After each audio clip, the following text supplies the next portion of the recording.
Hello Internet, it's Lintus. So today I'd like to go on a little bit of a thought experiment.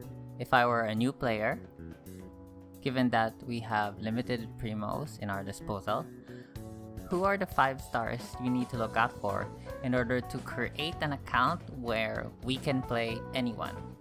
I don't think this is a controversial take, but I'm of the opinion that, just play who you want. But on the flip side, there are certainly characters that are like team building pieces that are essential to making a good cohesive team. So, I'd like to discuss them in order to help new players make decisions with their primos. So I guess a couple of disclaimers, kinda. The first one is that no main DPS or carries are going to make it into this list, because supports are just a lot more valuable, I think, to an account. Supports are they just open up new doors of team building more than a main DPS, because you can have a team full of supports, but you cannot have a team full of main DPSs, right? There's one slot for a main DPS or a dedicated DPS, and there are 3 slots for supports. And of course, the other one is that if you don't care about the Abyss, you can practically play anyone. The overworld at some point becomes incredibly easy and you can play anyone.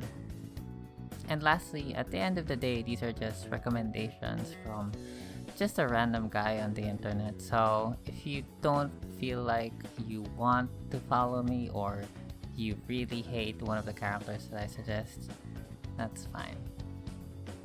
Anyway, without further ado, let's get to the list.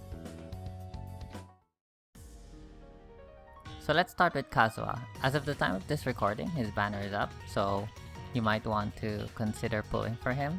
Kazuha just has almost everything going for him as a support.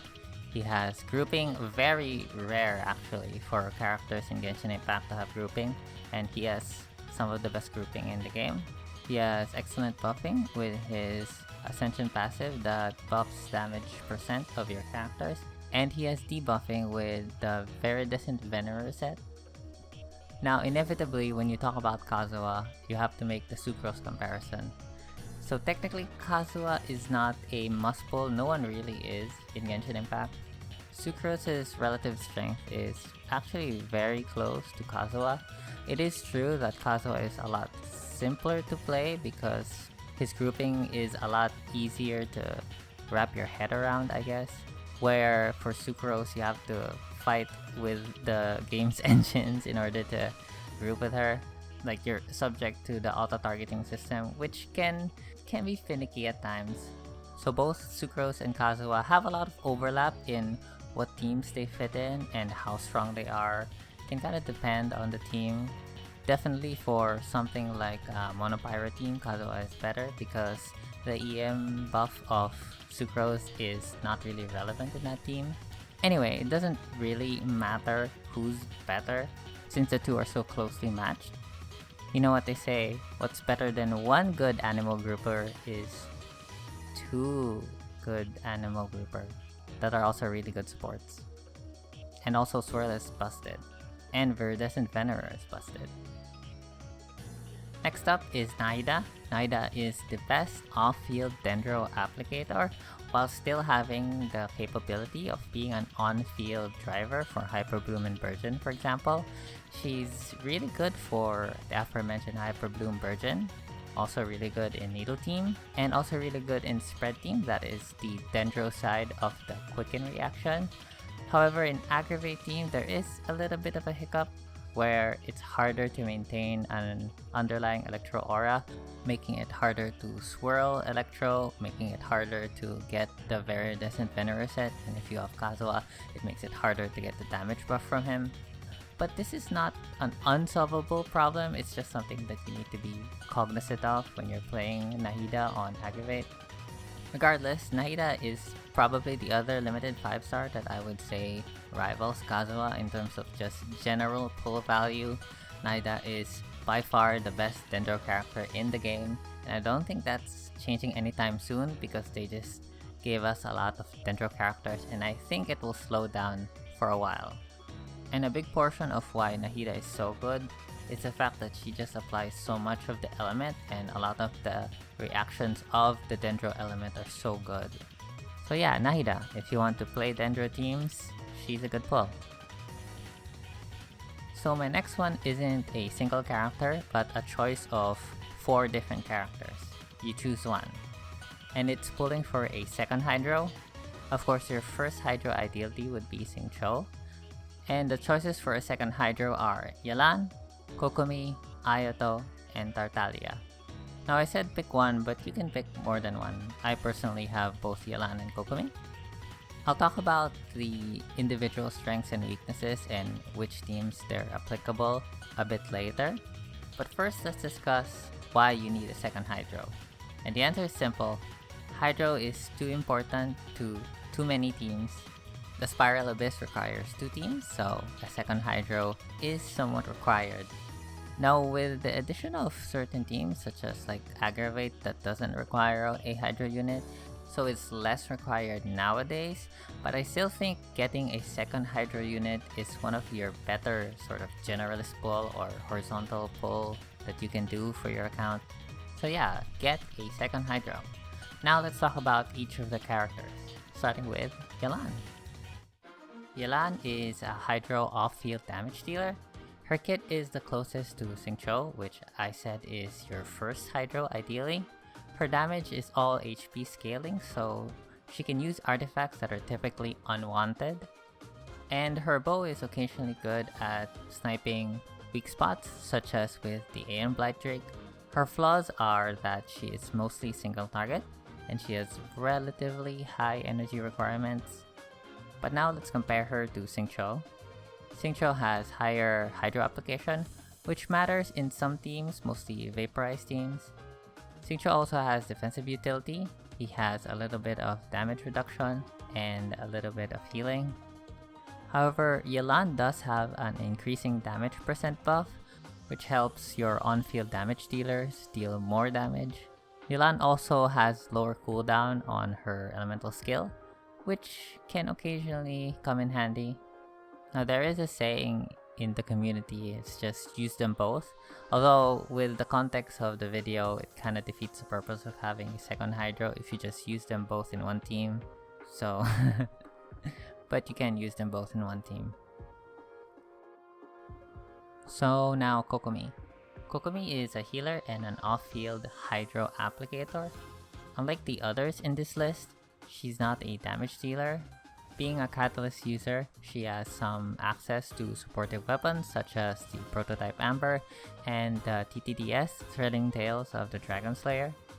She also wants artifacts that are typically unwanted because of her passive.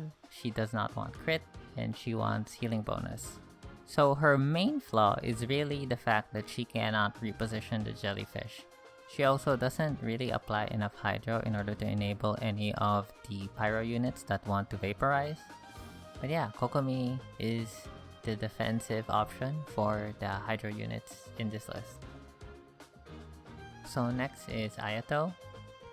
Ayato is a Hydro damage dealer with both off-field and on-field presence. His burst is his off-field damage, which usually you do at the start of a rotation, and his skill gives him his modified auto attacks that you use on-field. So Ayato's sort of the generalist Hydro character, having both on-field and off-field. He also contributes a little bit of damage, a sort of jack of all trades, except he doesn't have any defensive utility, so it's not really. Anyway, his cons are that he has relatively high energy requirements, and as his elemental burst, the hits are RNG, so that can make certain setups hard. So yeah, there's not much else to say. Ayato is in a very good element, so even though he's not amazing at a specific thing, he's good enough in multiple things that he makes a good unit. And finally, we have Tartaglia. Tartaglia is a Hydro on-field damage dealer, and he has the highest Hydro application in the game. His Hydro application is so high that it's enough for 2 characters to consistently vaporize.